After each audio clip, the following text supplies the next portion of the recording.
It's 2 a.m. You're lying in bed, the blue light of your phone illuminating the ceiling. You scroll past a video of a drone strike in Eastern Europe. Then, a report on a drought starving millions in Africa.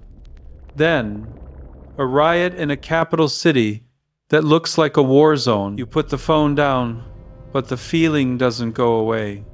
It's a tightness in your chest, a sense that the ground beneath civilization is shifting, cracking, maybe even ready to give way. You aren't alone in this feeling. For millions of people, this anxiety isn't just about politics or climate change. It's spiritual. It's an echo of something written down 2,000 years ago. They look at the chaos and they don't see randomness. They see a checklist. They see the signs of the end times. But here is the paradox that nobody talks about. You can take 3 sincere, intelligent believers, let's say a Baptist pastor in the dusty plains of West Texas, a Catholic theologian in the marble halls of Rome, and a Reformed missionary in the bustling streets of Seoul, and give them the exact same Bible. They read the exact same prophecies. They worship the same God. And yet, when they look at the future, they see 3 completely contradictory realities. One of them is packing a go bag, convinced a helicopter rescue is coming before the bombs drop. One is planning to build a university that will last 500 years because he thinks we're just getting started. And the third? He thinks the war has been raging for centuries and the only way out is through. Why is that? How can a single book produce such radically different roadmaps for the end of the world? To understand the headlines today, we have to decode the ancient source code. We have to understand not just what the signs are, but the lens through which we view them. We aren't going to set a date. We aren't going to predict the stock market. We are going to map the destinations. Because depending on who you ask, the end of the world looks very, very different. Before we fracture into different camps, we have to stand on the one piece of ground everyone agrees on. It's a scene known as the Olivet Discourse. Picture it. Jesus is sitting on the Mount of Olives, overlooking the temple in Jerusalem, a massive structure of gold and white stone. His disciples are nervous. They ask him the question that has haunted humanity ever since. What will be the sign of your coming and of the end of the age? Jesus doesn't give them a date, he gives them a description. He says, "See that no one leads you astray." He warns of impostors. He talks about wars and rumors of wars. He speaks of nations rising against nations, of famines that wither the land, and earthquakes that shake the foundations of cities. But then he adds a critical, often overlooked phrase. He calls these events the beginning of birth pains. Think about that metaphor. Birth pains aren't constant. They come in waves. They start slow, then they get closer together, more intense, more impossible to ignore. Almost every Christian tradition agrees on this trajectory. History is pregnant with a coming event, and the contractions are going to hurt. But that is where the agreement ends. The timeline fractures based on how you interpret a single chapter in the back of the book. Revelation chapter 20. The Apostle John describes 1,000 years where Satan is bound and believers reign. This is the fork in the road. Is this a literal 1,000-year kingdom on planet Earth that hasn't happened yet? Is it a metaphor for the age we are living in right now? Or is it a future golden age that we have to build ourselves? How you answer this sorts you into 3 distinct tribes: premillennialism, amillennialism, and postmillennialism. And once you pick a tribe, every headline you read changes its meaning. Let's look at the first major sign: war. We have always had war. Sticks and stones, swords and shields, drones and missiles. So how can war be a sign? If you look through the lens of premillennialism, specifically a type called dispensationalism, you are looking for a specific script. To a premillennialist, Jesus returns before the literal 1,000-year reign. This means the world must get worse, not better, to set the stage for his arrival. When they see tanks rolling across a border in the Middle East, they aren't just seeing a territorial dispute. They are checking verses in Ezekiel and Daniel. They are looking for specific coalitions of nations, often identified as Gog and Magog, aligning against Israel. To them, wars and rumors of wars is a countdown clock. They believe these conflicts are escalating toward a literal 7-year period of horror called the Tribulation, culminating in the Battle of Armageddon. For this group, peace treaties in the Middle East are often viewed with deep suspicion, seen merely as the calm before the ultimate storm. Now, swap your glasses for the amillennial view. The prefix A means no literal 1,000 years. They believe the millennium is a symbol for the spiritual reign of Christ happening right now in heaven and through the church. When an amillennialist reads wars and rumors of wars, they don't reach for a map of modern geopolitics. They see the tragic, repetitive heartbeat of a fallen world. To them, war isn't a sign that the end is next Tuesday. It's a reminder that until Christ returns, peace is temporary. They see the conflict between the city of God and the city of man as a spiritual constant, not a geopolitical puzzle to be solved. The sign isn't the specific war, it's the persistence of war itself. Then you have the postmillennialists. These are the optimists of eschatology. They believe Christ returns after a golden age where the gospel has successfully transformed the nations. When they see war, they don't see a sign of the end. They see a problem to be fixed. They see war as a relic of a pagan past that the Christian worldview will eventually eradicate. It's a stumbling block on the long, upward march of history. While the premillennialist expects a rescue helicopter, the postmillennialist is trying to negotiate the peace treaty. Let's move to the second sign. The earth itself rebelling. Jesus spoke of famines and earthquakes.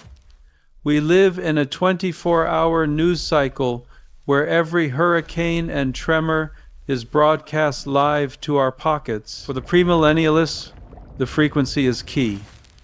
They often track data, arguing that natural disasters are statistically increasing the birth pains, getting closer together. A massive earthquake isn't just a tragedy.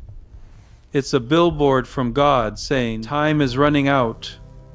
It validates their view that the physical world is groaning for a literal redemption that can only happen after the rapture. The amillennialist looks at the same earthquake and turns to Romans 8. Paul writes that the whole creation has been groaning right up to the present time. They argue that the earth has been broken since the fall of Genesis 3. There have always been plagues. There have always been floods. These aren't indicators on a stopwatch.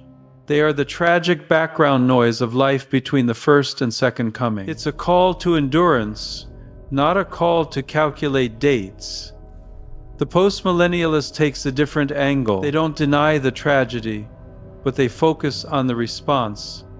They believe that as the kingdom of God expands, humanity will get better at stewardship. We will develop better farming techniques to end famine. We will build earthquake-resistant cities. They see the groaning of creation as a challenge for Christian dominion and stewardship to fix the broken world with science, charity, and wisdom, preparing it for the King. Now, let's talk about the sign that feels most personal.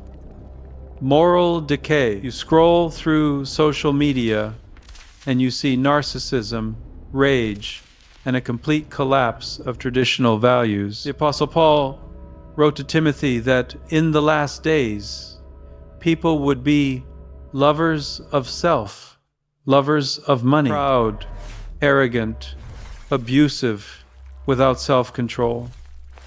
The premillennialist reads this and says, look around you. They see the modern world with its selfie culture, its celebration of greed, and its rejection of absolute truth as the perfect fulfillment of this prophecy. They believe society is in a free fall, a moral nosedive that cannot be pulled up. This decay is necessary. It prepares the world to accept a godless leader, the Antichrist. They expect culture to get darker and darker until the very end. The amillennialist hits the pause button. They ask, are we really worse than the Romans who fed Christians to lions for sport? Are we worse than the Vikings or the Nazis? They view Paul's warning not as a prediction of the 21st century specifically, but as a description of the human heart in every century. Every generation thinks they are the worst generation. To the amillennialists, the battle against lovers of self is the perennial battle of the Christian life, not a unique marker of the year 2024. And the postmillennialist?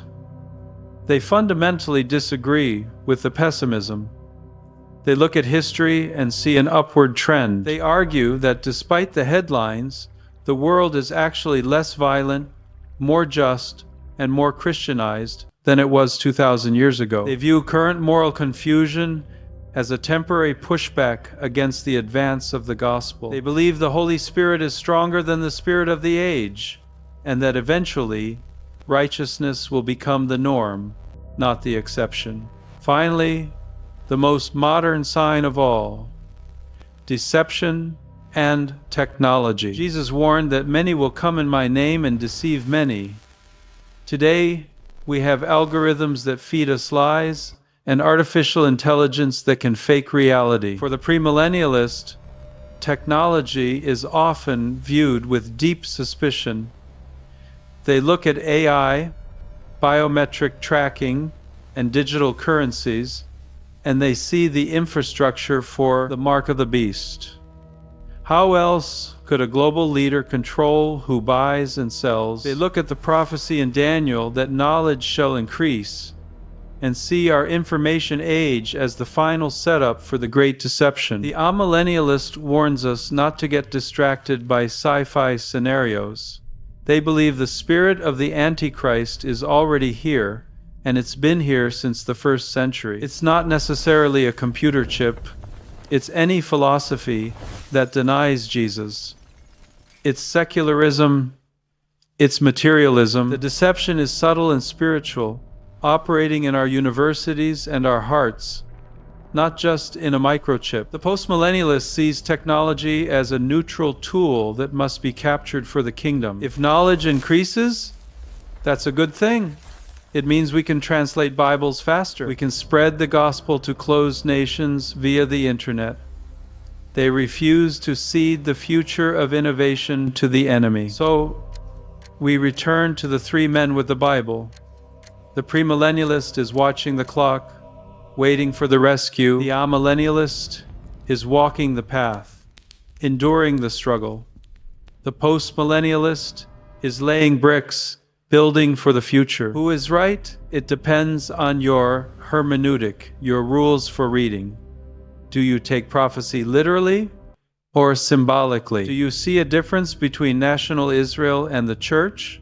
Or are they one people of God? But perhaps the most important takeaway isn't who wins the debate. When Jesus gave these signs, he didn't conclude with a chart. He concluded with a command. Watch. He told stories about servants who were busy working when the master returned. Whether you think the world is ending tomorrow or in 10,000 years, the instruction remains exactly the same. Do not be paralyzed by fear. Do not be asleep at the wheel. Live with your eyes open. Which of these three lenses do you see the world through? Are you packing a bag or building a cathedral? I want to know your perspective. Leave a comment below and let's get a real discussion going respectfully. And if you want to keep decoding the deep things of faith with us, hit that subscribe button. We're just getting started.